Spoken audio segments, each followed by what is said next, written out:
شروع اللہ کا نام لے کر جو بڑا مہربان نہایت رحم والا ہے۔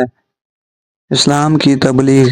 اس کے بعد کچھ دن تک آپ صلی اللہ علیہ وآلہ وسلم خاموش رہے۔ پھر آپ صلی اللہ علیہ وآلہ وسلم کے پاس جبرائیل علیہ السلام نازل ہوئے۔ انہوں نے آپ کو اللہ کی جانب سے اللہ تعالیٰ کے پیغام کو ہر طرف پھیلا دینے کا حکم سنایا۔ آپ صلی اللہ علیہ وسلم دوبارہ لوگوں کو جمع فرمایا، ان کے سامنے یہ خطبہ ارشاد فرمایا: اللہ کی قسم جس کے سوا کوئی معبود نہیں، میں خاص طور پر تمہاری طرف اور عام طور پر سارے انسانوں کی طرف اللہ کا رسول بنا کر بھیجا گیا ہوں۔ اللہ کی قسم تم جس طرح جاگتے ہو اسی طرح ایک دن حساب کتاب کے لیے دوبارہ جگائے جاؤ گے، پھر تم جو کچھ کر رہے ہو اس کے حساب تم سے لیا جائے گا۔ اچھائیوں اور نیک اعمال کے بدلے میں تمہیں اچھا بدلہ ملے گا اور برائی کا بدلہ برا ملے گا۔ وہاں بلا شبہ ہمیشہ ہمیشہ کے لیے جنت ہے یا ہمیشہ ہمیشہ کے لیے جہنم ہے۔ اللہ کی قسم اے بنی عبد المطلب، میرے علم میں ایسا کوئی نوجوان نہیں جو اپنی قوم کے لیے اس سے بہتر اور اعلیٰ کوئی چیز لے کر آیا ہو۔ میں تمہارے واسطے دنیا اور آخرت کی بھلائی لے کر آیا ہوں۔ آپ صلی اللہ علیہ وآلہ وسلم کے اس خطبے کو سن کر ابو لہب نے سخت ترین انداز میں کہا: اے بنی عبد المطلب، اللہ کی قسم یہ ایک فتنہ ہے، اس سے پہلے کہ کوئی دوسرا اس پر ہاتھ ڈالے بہتر یہ ہے کہ تم ہی اس پر قابو پا لو۔ یہ معاملہ ایسا ہے کہ اگر تم اس کی بات سن کر مسلمان ہو جاتے ہو تو یہ تمہارے لیے ذلت اور رسوائی کی بات ہوگی۔ اگر تم اسے دوسرے دشمنوں سے بچانے کی کرو گے تو تم خود قتل ہو جاؤ گے۔ اس کے جواب میں اس کی بہن یعنی نبی اکرم صلی اللہ علیہ وآلہ وسلم کی پھوپھی صفیہ رضی اللہ عنہا نے کہا: بھائی، کیا اپنے بھتیجوں کو اس طرح رسوا کرنا تمہارے لیے مناسب ہے؟ اور پھر اللہ کے قسم بڑے بڑے عالم یہ خبر دیتے آ رہے ہیں کہ عبد المطلب کے خاندان میں سے ایک نبی ظاہر ہونے والے ہیں، لہذا میں تو کہتی ہوں یہی وہ نبی ہے۔ ابو لہب کو یہ سن کر غصہ آیا اور بولا: اللہ کی قسم یہ بالکل بکواس اور گھروں میں بیٹھنے والی عورتوں کی باتیں ہیں۔ جب قریش کے خاندان ہم پر چڑھائی کرنے آئیں گے اور سارے عرب ان کا ساتھ دیں گے تو ان کے مقابلے میں ہماری کیا چلے گی؟ خدا کی قسم ان کے لیے ہم ایک ترنے والے کی حیثیت ہوں گے۔ اس پر ابو طالب بول اٹھے: اللہ کی قسم جب تک ہماری جان میں جان ہے ہم ان کی حفاظت کریں گے۔ اب نبی کریم صلی اللہ علیہ وآلہ وسلم صفا پہاڑی پر چڑھ گئے اور تمام قریش کو اسلام کی دعوت دی۔ ان سب سے فرمایا: اے قریش، اگر میں تم سے یہ کہوں کہ اس پہاڑ کے پیچھے سے ایک لشکر آ رہا ہے اور وہ تم پر حملہ کرنا چاہتا ہے تو کیا تم مجھے جھوٹا خیال کرو گے؟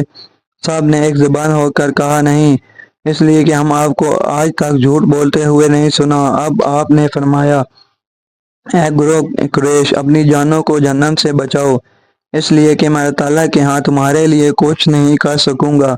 میں تمہیں اس زبردست عذاب سے صاف ڈرا رہا ہوں جو تمہارے سامنے ہے۔ میں تم لوگوں کو دو کلمے کہنے کی دعوت دیتا ہوں جو زبان سے کہنے میں بہت ہلکے ہیں لیکن ترازو میں بے حد وزن والے ہیں۔ ایک اس بات کی گواہی کہ اللہ کے سوا کوئی عبادت کے لائق نہیں، دوسرے یہ کہ میں اللہ کا رسول ہوں۔ اب تم میں سے کون ہے جو میری بات کو قبول کرتا ہے؟ آپ کے خاموش ہونے پر ان میں سے کوئی نہ بولا تو آپ نے اپنی بات پھر دہرائی۔ پھر آپ نے تیسری بار اپنی بات دہرائی مگر اس بار بھی سب خاموش کھڑے رہے۔ اتنا ہوا کہ سب نے آپ کی بات خاموشی سن لی اور واپس چلے گئے۔ ایک دن قریش کے لوگ مسجد حرام میں جمع تھے، بتوں کو سجدے کر رہے تھے۔ آپ نے یہ منظر دیکھا تو فرمایا: اے گروہ قریش، اللہ کی قسم تم اپنے باپ ابراہیم علیہ السلام کے راستے سے ہٹ گئے ہو۔ آپ کی بات کے جواب میں قریش بولے: ہم اللہ تعالیٰ کی محبت ہی میں بتوں کو پوجتے ہیں تاکہ اس طرح ہم اللہ تعالیٰ کے قریب ہو سکیں۔ افسوس، آج کل ان گنت لوگ بھی قبروں کو سجدہ بالکل اسی خیال سے کرتے ہیں اور خود کو مسلمان کہتے ہیں۔ اس موقع پر اللہ تعالیٰ نے ان کی بات کے جواب میں وحی نازل فرمائی۔